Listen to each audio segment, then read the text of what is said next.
Didn't see you there. Happy winter-specific holiday to you. Today, I wanted to talk to you all about one of my favorite Christmas films of all time, American Psycho. There's a Christmas party in it, so it counts. Hey Hamilton, have a holly jolly Christmas. American Psycho is a good movie. Some may even say, a great one. I originally watched this film purely for the memes, but on a second watch, a lot more of the film's intricacies stood out to me. Patrick Bateman's downward spiral is excellently written, but he's never portrayed as sympathetic. He is a loser, and this is constantly reinforced. Goes out with that loser Patrick Bateman, what a dork. Bateman constantly seeks the approval of people who dislike him or mistake him for someone else. Any people who show him genuine affection are consistently rebuffed by him. You look nice today. Don't wear that outfit again. He hates his job as a vice president of a merger and acquisition firm, but he refuses to quit, and even when we see him there, he never actually works. And he spouts progressive-sounding beliefs about society that don't reflect his true ideals. We have to provide food and shelter for the homeless. A few moments later. The only way that people would think that he's genuinely cool is either because they don't understand the story, or they only see TikTok edits of him. I went and visited, all different levels of people at Wall Street, but the guys on the trading floor, when I arrived there before making the film, I got there and a bunch of them, they were going, "Oh, Patrick Bateman," and patting me on the back and going, "Oh yeah, we love him." And I was like, "Yeah, ironically, right?" And they were like, "What do you mean?" Like his pursuit of exercise, drugs, and women, Bateman's fantasies of being a serial killer are an attempt to achieve a new thrill and bring purpose to his hollow existence. The film doesn't have a definitive answer to whether or not he actually is a prolific serial killer or if he's just mentally ill, and that's a good thing. It leaves the story up to the viewer's interpretation, and while that has its detriments, it means that American Psycho has continued to be an enduring cult classic long after its release, which is something you cannot say about American Psycho 2. American Psycho 2, All-American Girl, is the story of Rachel Newman, a freshman at Washington University looking to join the FBI in order to catch serial killers because of her previous encounter with one that murdered her babysitter, and she'll kill any roadblock on her path to greatness. The film was infamously a completely unrelated project that underwent reshoots so it could be rebranded as an American Psycho sequel, which really shows you what the people behind this decision really valued about the original film. While American Psycho has horror elements, it is predominantly a black comedy and satire of 1980s consumerism. But American Psycho 2 is a Z-tier slasher film that's only memorable because of its bizarre connection to a cult classic. But the worst aspect of the movie is that the random serial killer is Patrick Bateman. Yes, the killer Rachel killed as a child is Patrick Bateman, who obviously was recast because they weren't going to pay Christian Bale to be in this dumpster fire. The movie goes out of its way to ruin the ambiguity of the original film just to give Rachel a cool backstory. The FBI quickly uncovered his psycho past, and a few extra unsolved murders on him, and he became an instant celebrity, an overnight sensation. I think they even wrote a book about him. Only in America. There are some interesting comparisons that can be made between Rachel and Bateman and how they mask their lack of humanity with a vapid personality, but it's hard to appreciate because it's not an organic part of the film. It was forced in by people wanting to capitalize off of the original without understanding why the original worked. You might be wondering at this point why I've spent so much time talking about American Psycho in a video that has nothing to do with it. Well, I made a lot of American Psycho jokes in my original Santa Claus video, and surely if they worked then, it should be just as funny now, right? The Santa Clauses. The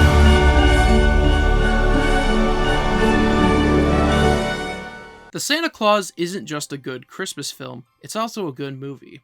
While its two sequels are of debatable quality, the original film is well written, funny, and heartfelt. That's not to say that I hate both sequels, because I do see elements of quality in both of them, but they never reach the same heights as the first for me. My original Santa Claus video is one that I'm still pretty proud of, especially since it was one of the first times where I had an active comments section engaging with the video's content. But while I saw a lot of people talking about which sequel they preferred, or that Scott Calvin didn't actually kill Santa, I saw almost nobody talking positively about the Santa Clauses, which had ended when I released that video.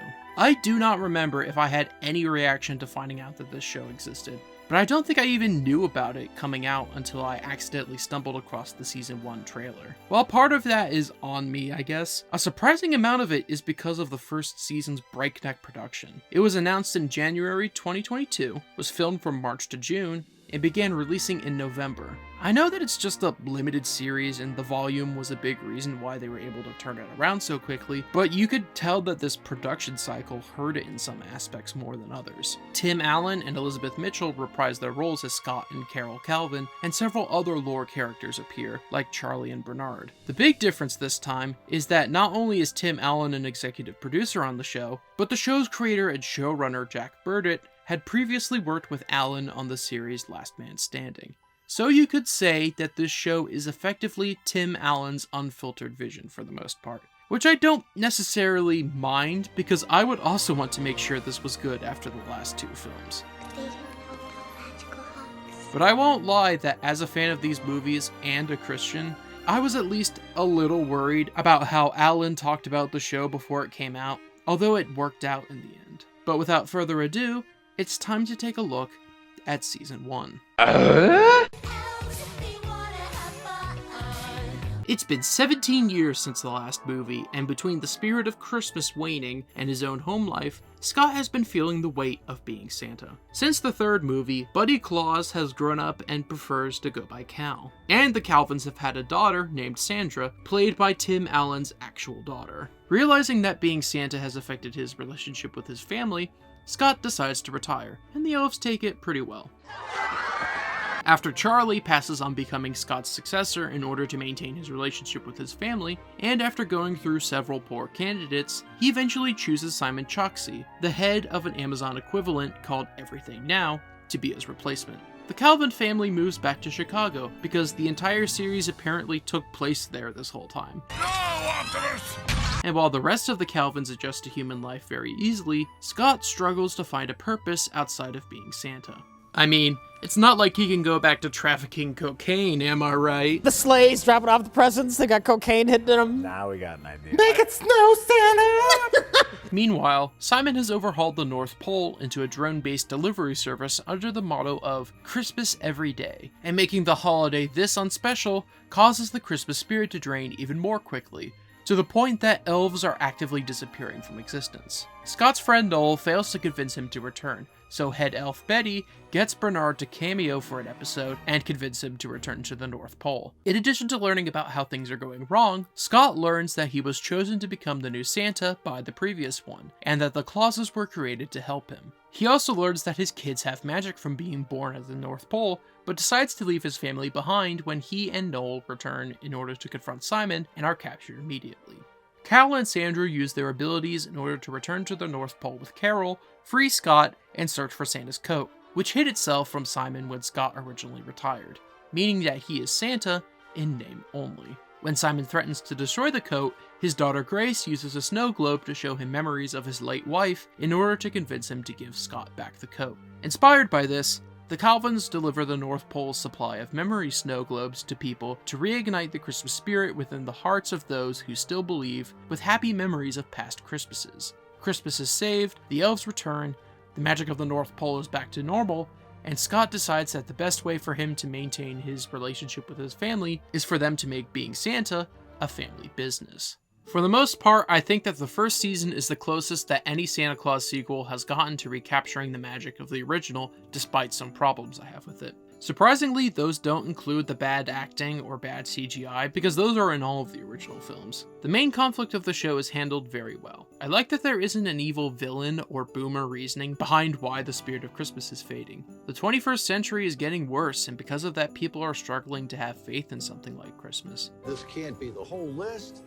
This is getting shorter every year. I think that's a really interesting idea for a Christmas story to focus on, and I think the show executed it well. It ties in really effectively to my favorite recurring bit from the original films of adults rediscovering the joys of Christmas, which is something I thought they'd only do with the cameo of the girl who gave Scott soy milk from the first movie in the first episode. Simon is also a much more relevant take on how commercialism destroys Christmas than Jack Frost was. Jack only turned the North Pole into a theme park because he wanted the notoriety of Santa Claus without the responsibility, while Simon did this in a misguided attempt to keep his company afloat under the guise of helping Christmas. While I think that Simon genuinely believed he was doing this to help Christmas and reconnect with his daughter, it seems like he couldn't resist the dark side of being a CEO.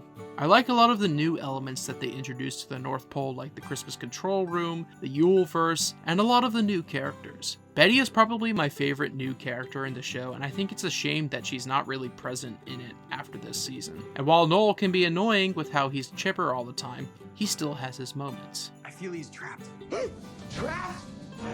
Not my Santa. La Befana is a fun minor character who serves as a nice villain fake-out who is a lot more relevant next season. I think the Calvin kids are at their most interesting this season, with them longing to experience the human world and getting a chance to do it, as well as them realizing that they have magical powers of their own. Unfortunately, the problems I have with the first season stem from the new elements introduced, and those are the comedy, world building, and how the show chooses to write Carol. The biggest strength of the original Santa Claus film is its sense of humor, and the way the film balances its sarcastic edge with genuine heart. The combination of the original script's sense of humor and Disney's reworking of it. The original story, in the original script, I shot Santa, and he fell off the roof. And the kid said, "You killed him." And I said, "We shouldn't be up on the roof." I thought it was a burglar. And they said, "Well, we can't open a Disney film, Tim, with you murdering Santa Claus." Means that this film can be both of these really easily. Comedy is baked into almost every aspect of the Santa Claus, and it's done so effortlessly. I don't even wear pajamas. Normally I sleep naked. Buck naked. Ah! Morning, Mr. McGloin. Mary Catherine. The film will make a joke at the expense of Denny's. Everybody likes Denny's. It's an American institution. And before you can even think about whether or not that joke has aged well, it hits you with another that it's full of divorced dads trying to oppress their estranged kids. Burn a turkey? The other two films have their comedic moments for me, but they tend to rely on dumb humor a lot more, rather than the razor-sharp sarcasm of the first film. Where is he? Well, he could be in his room, jumping up and down on his bed, wearing a red hat and galoshes. I don't care what Neil's doing. Where's Charlie? The first season of the Santa Clauses is able to balance those elements a lot better, because while there is dumb humor, it doesn't represent the entirety of the comedy. Putting me out of my misery, huh? Don't think I ever noticed how you've been looking at me. It's just the way it looks, sir. I've been told it's unsettling. For a lot of characters, the script actually subverts the kind of humor I expected going in. For example, at the start of the show, Cal is obsessed with VR games, and you think it's because of some lame joke about how technology is bad because Tim Allen is too old to understand it. But then Scott gets a chance to see the games that Cal has been playing, and it turns out it's part of him longing to be a normal human. What is this? Topeka, Kansas. I just finished mowing the lawn and now I'm going to the post office. Not only is this a good joke, but it avoids the pitfalls a much lazier script would blunder into. There's also fun inversions like Scott going on a weight gaining montage when the loss of Christmas spirit begins to affect him physically in addition to the loss of his magic. I'm giving you the worst news a Santa Claus can get. Oh, no. You've lost weight. The main issue I have with the comedy is how a lot of the more modern jokes are handled. And how's the Christmas spirit? Fine, except saying Merry Christmas to all has suddenly become problematic. I'm not sure if this is from Tim airing his own personal grievances in the show, Disney trying to seem progressive by using buzzwords, or the writers actually wanting this style of comedy, but there's a lot of jokes in this that make me cringe. Tyler Wilson, disruptive in the classroom. Naughty.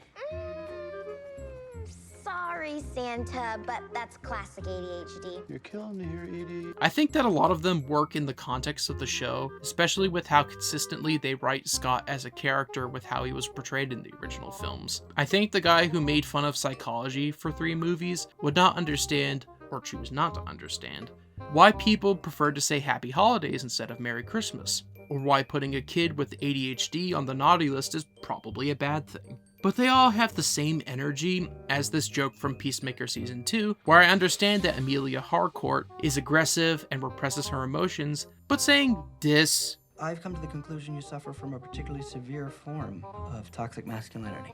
makes me physically cringe. We're not supposed to say naughty anymore. It's the misunderstood lesson. they also get gifts. This is the most obnoxious thing I've ever experienced in my life. The world building of this season varies for the most part in whether or not I really like it. For example, this is the first time since the first movie where ELFS has appeared, and it's been downsized to the least funny character in the entire show because of the North Pole's lack of crime. Not only does this feel like the writers forgot that ELFS was a commando squad who saved Scott from the police, but Gary is practically useless in the show, and it makes me wish they had cut this element entirely. I think Gary could have been a good way to reintroduce the element of having a single elf being physically older than the others for no real reason like in the original films, but instead we have a kid unfunnily pretending to be a grizzled cop for 2 seasons. There are aspects that don't feel as fleshed out as they could be because of the limitations of this being a Disney Plus limited series that relies more on the volume than practical effects.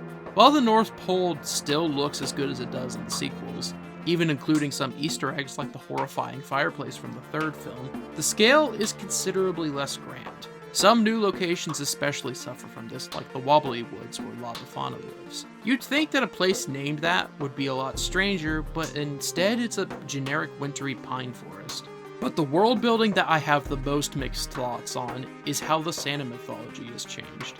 The show establishes that the original Santa Claus, St. Nicholas of Myra, created the magic of Christmas through his acts of giving during this time, with each following Santa being an ethereal being. Each of the previous 17 Santas were chosen to meet the challenges of their time, with Scott being chosen as the first human Santa, as the ethereals believed that a mortal Santa would be the best candidate to confront the challenges of the 21st century. While I do like this aspect of the world building, especially with how it ties into the message of the first season. Remember, it's all about the giving. It's not about getting. It's about the giving. I dislike the addition that Scott was not only a child who believed in Santa and was eventually chosen to be the new one, as well as this line, "The Clauses were created to guide you.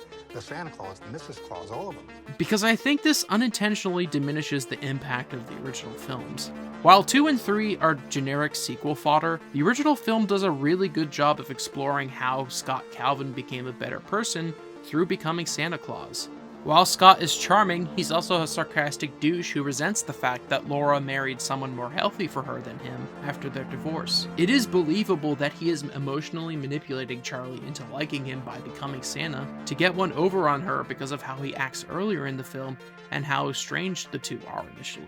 Do I gotta stay? It really shows how much of a positive effect becoming Santa has had on Scott's family, not just in the way Charlie now adores him, but how Scott has fixed his relationship with Laura and Neil. But establishing that Scott has just been destined to become Santa because he was always a good person makes that character growth a lot less impactful. Changing it so that the clauses were just guides for Scott being Santa is fine, but I don't like the bigger implications of Scott's destiny. It's very similar to Solo in how it sands the edges off of a popular character because the writers don't understand what made that character work originally. It's not like American Psycho 2, where that movie offering its own explanation of Bateman in the original kind of ruins what made that special. But the fact that this was one of the things Alan wanted to address when creating this series does explain why I've taken issue with it. And the only reason I wanted to do it, I'm kind of a sci-fi freak, and I want to make sure all the holes in the script are. I never understood, even in the movie, why the elves, when I showed up at the North Pole, didn't go, "Hey, what happened to the other guy?" I just hop in the sleigh with the kid and we go off. Nobody ever asked, does Mrs. Claus know that the other guy's dead? Yeah. Did the other guy die? Yeah. It's huge holes. Why does Mrs. Claus have a name? What's her first name? And so we came up with this script, the clauses. I have a family now, and they end up doing all these. They fill up the holes in all this. Like, it's fine because this is clearly a role that means a lot to him, so obviously he has his own thoughts about how it was handled, especially with how it changed his life personally. When I was in the full deal, there wasn't one little kid that didn't think I was Santa Claus, and it turned me from this nasty blue comedian. I became what I felt Santa could be. But I just don't like the way that he decided to write this. But I think the real victim of the writers not understanding the way a character was written is Carol Calvin. While I think a lot of the ways that Mrs. Claus is used in this show is very indicative of Disney's general faux progressiveness, I think the show's commentary on Mrs. Claus is made in good faith. I don't necessarily disagree that Mrs. Claus is mainly an accessory to Santa, because there isn't a lot of media where she has definitive characterization. The only media that I can really think of where she has a personality is the Rankin Bass Christmas specials. And you can make an argument that Carol is a tribute to Jessica from Santa Claus is Coming to Town, with how they are both education workers who marry Santa. The problem is that this take on Mrs. Claus isn't reflective of how Carol was used previously. And you know, here's the thing. I didn't want everyone at work to think that I left this great job to be the nameless, faceless woman behind a larger-than-life man, because it's not true. Carol, what are you talking about? A big element of the Santa Claus 2 is that Scott was attracted to Carol because underneath her hard exterior, she did care for the kids at her school, even if most of that was through tough love. The film ends with Scott asking her to become the principal for a school for the elves. And the escape clause is told through the framing device of Carol telling a classroom of her students about what happened during her pregnancy. I like the commentary that they want to make with Carol, but in execution, they erased her original characterization to do it. It just feels like the show's creators needed an excuse for why Elizabeth Mitchell doesn't need to look like Mrs. Claus, so they have this stupid liberation arc for her. They also established that Carol is the first Mrs. Claus, which explains why she and Scott know nothing about past ones, which doesn't make much sense since this character has existed in Christmas myth since 1849, but whatever, I guess. But perhaps the worst example of the way they write Carol is in the final episode. The writers bring back the toy soldiers from the second movie so Simon can have a big army of minions, and so that Carol can kill them all. I assume because of how she disappeared from the final battle in that movie after a while. Whoa, Mrs. John Wick was here. I wouldn't be so impressed if I were you, Scott. These guys lost to actual children in their last appearance. It really does feel like they threw Carol's actual characterization in the trash for a generic Disney-branded strong female character, but with generic good mom vibes sprinkled on as a treat. In spite of the problems I have with this first season, I do like it. Even if there are a lot of flaws when you really stop to think about it, this is a nice story about these characters with a good message and moments for the audience and cast. Which is something I cannot say about season 2.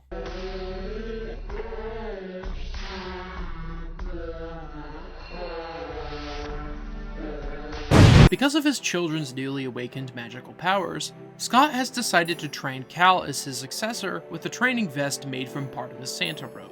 And while Sandra is initially put in charge of the North Pole's animals, she discovers that she has more powers than initially thought and begins to train as a witch under La Bufina. However, Scott's tunnel vision causes him to alienate Cal and cause a rift to form between him and his girlfriend Riley, who he met in Chicago. Sandra's abilities being triggered by her emotions also make her training difficult, which initially causes La Befana to call it off after she accidentally turns the Easter Bunny into a rabbit, causing the North Pole to have to handle Easter as well as Christmas. Things are made worse with the return of Magnus Antus, the Mad Santa, who was originally transformed into a nutcracker by La Befana and the elves, and is inadvertently freed after coming into contact with magic from the North Pole in the form of one of the snow globes from season 1. As Betty is forced to go on elf vacation, I'm not calling it that, Noel is now in charge of the North Pole and covering up Magnus's return out of fear of how the Calvins will react to learning of Betty's betrayal of a past Santa. This is especially made difficult because Carol now works in ELFS with Gary, whose blabbermouth may assist her in her search for the Nutcracker. Gary had originally sold it in order to pay his gambling debts. Yes, that is what the show actually says. You're the one who sold the Nutcracker to pay off your gambling debts. I don't want to remember it, but let's move on. And it eventually made its way into the possession of Kris Kringle, a Santa believer who runs a rundown Santa theme park that Magnus uses as his base of operations with his gnome advisor Olga, who now need more magic in order to return to the North Pole. Thanks to Cal discarding his Santa vest while attempting to fix his relationship with Riley, Magnus is able to get a hold of it and uses its magic to transform Chris's theme park in order to get Scott's attention. While the Calvins eventually learn of Magnus, lock down the North Pole, and forgive Betty for her involvement with his overthrow, Cal sneaks out in order to get the vest back and is turned into a nutcracker for his troubles. While Scott and Carol use the North Pole's mail system to head to Illinois to retrieve Cal, Magnus and Olga use the Santa sleigh to return to the North Pole in order to retrieve Magnus's source of power, a mystical amulet that turns out to be Santa's mug of cocoa from the first film, because the show has a weird obsession with random lore elements from that movie. Gather their gnome army and have Magnus retake his place as Santa. The Calvins are eventually able to return to the North Pole with the help of Chris's belief in Scott, and they're just in time for the most underwhelming climax in the franchise's history. Noel convinces the gnomes to turn on Magnus, Betty works out her differences with Olga after they fight and she learns about the gnomes' desire to make toys, and Magnus is eventually defeated by Sandra calling on the power of everyone's belief in Christmas. I am all the Sith. And I'm all the Jedi. Instead of turning him back into a nutcracker, Scott allows Magnus to return to Chris's theme park, as the former Santa had rediscovered his love of the job there, and also decides to let Cal experience a normal human life, and ultimately leave it up to him on whether or not he wants to become the next Santa. He also lets Betty and Noel go on their honeymoon, as their duties to the North Pole had prevented this. The family then spends their Christmas viewing Magnus and Chris performing at their park, before leaving to make their rounds. What a festive ending for the franchise. The second season is bad. Shocking, I know. But it's not even in a particularly special way. Without a doubt, it replaces the escape clause as the worst entry in the series. That movie was bad because it was a dumb comedy, and its attempts to be heartfelt were lackluster.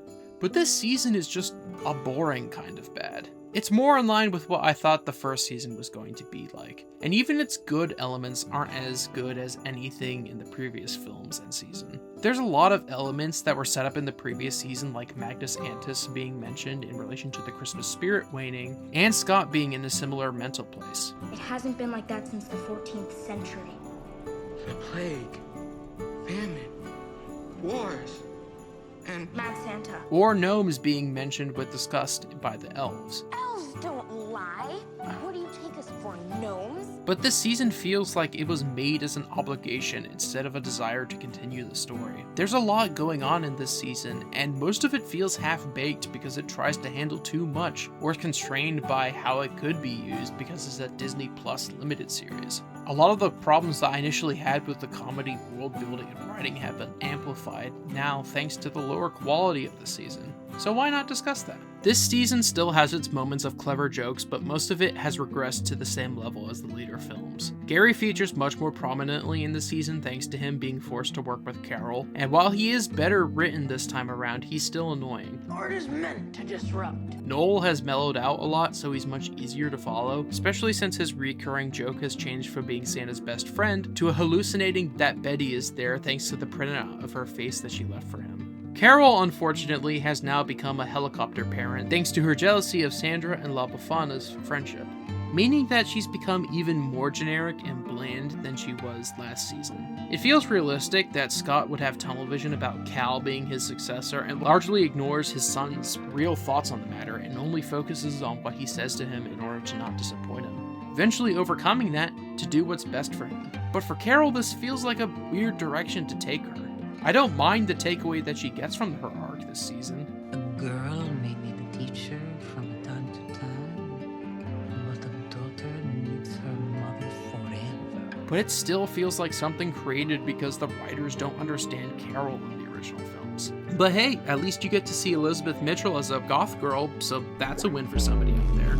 The worst part of the humor becoming worse is that now we have a lot more of the kind of jokes I expected this show to make. Who is this Roblox they keep speaking of? See another Santa? Magnus and Olga are fish out of water because of their imprisonment for hundreds of years, and the show leans heavily into it in a way that makes the humor even more generic and lame than it already was. I would take more faux progressive statements over random Roblox mentions any day.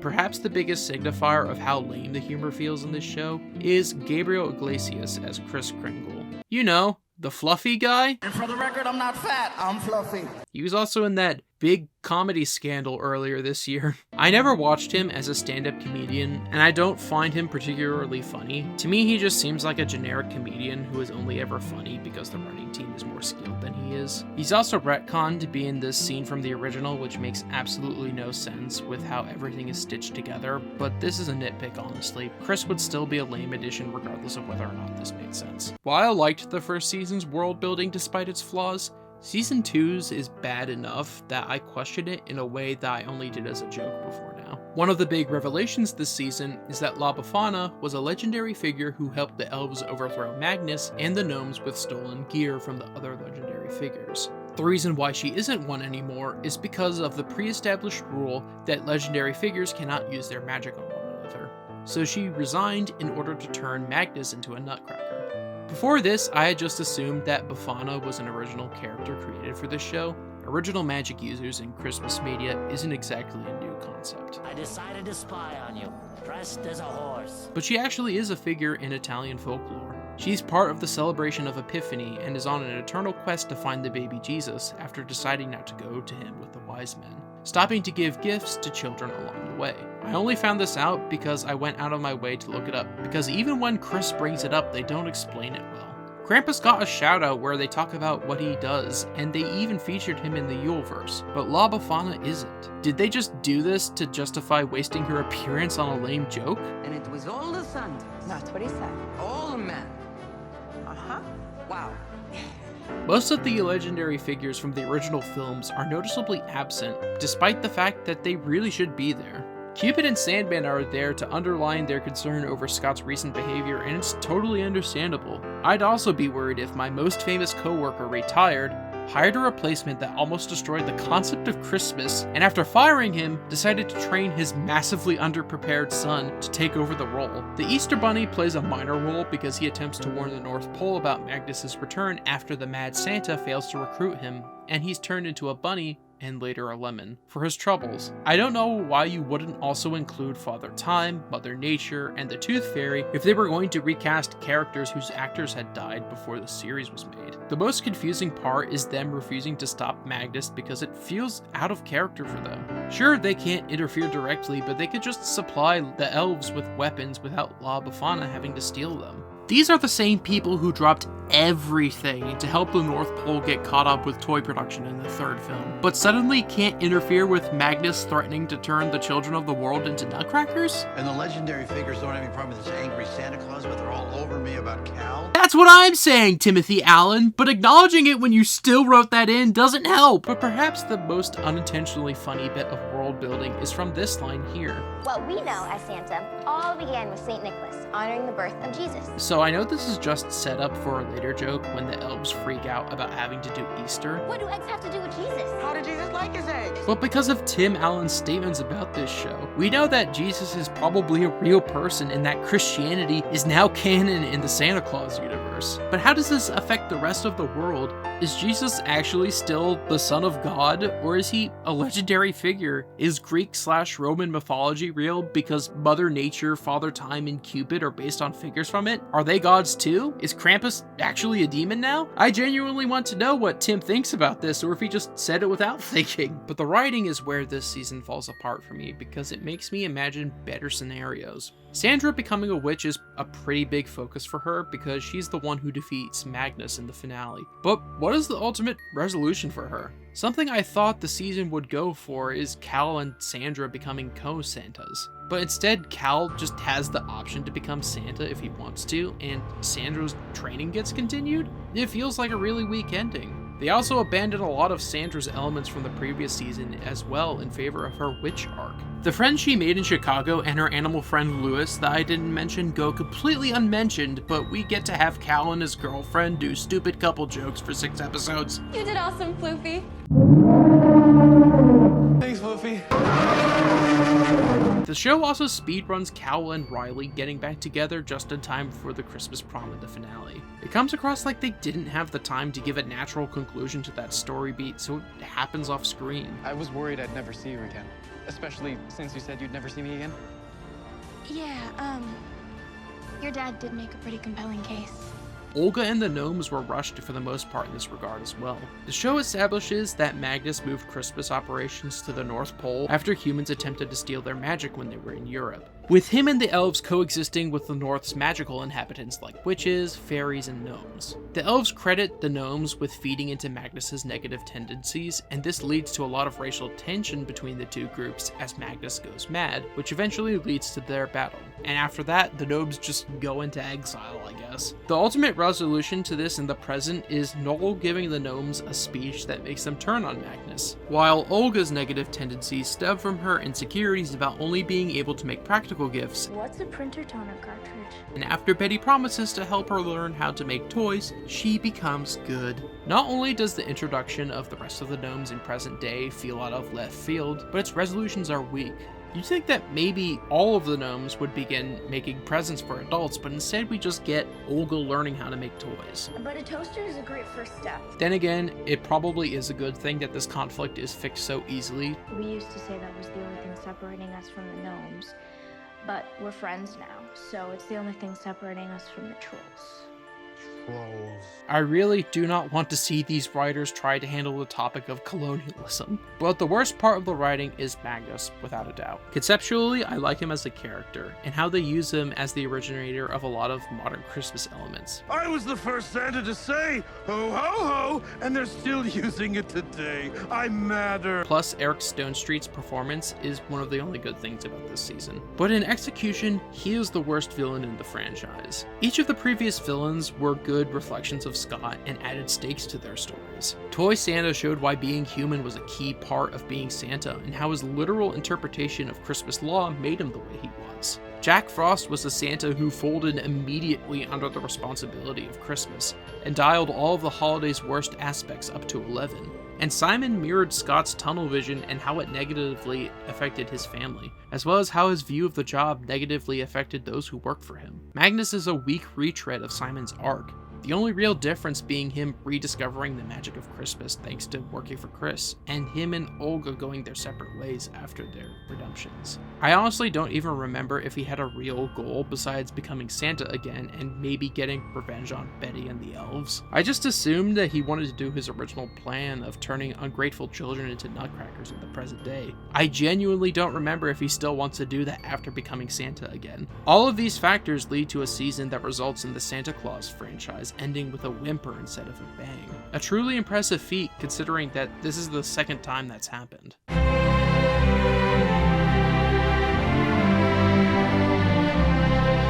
So, those are my thoughts on the Santa Clauses. I thought the show was fine, and though I doubt I'll ever rewatch it, I appreciate the good stuff from it. While in some ways I think the show is better than the two other sequels, I still think that they are unnecessary viewing experiences. I don't feel like I wasted my time watching it, since the first season was able to recapture the magic of the original for me, but I felt nothing while watching the second one. While I think the Santa Clauses is a mixed bag, I do think it was able to give the franchise a definitive end. That's something that most Disney properties really fail to do more times than not. But that feels more like a backhanded compliment than anything. To me, it feels like you can see the show struggling to keep itself going long enough to get over the finish line in the second season. And though it stuck the landing, I can't say that I was really satisfied with how it ended. But hey, if the people who made it had fun making it, that's all that matters. Right? I'm in big trouble. Jolly old Saint Nicholas.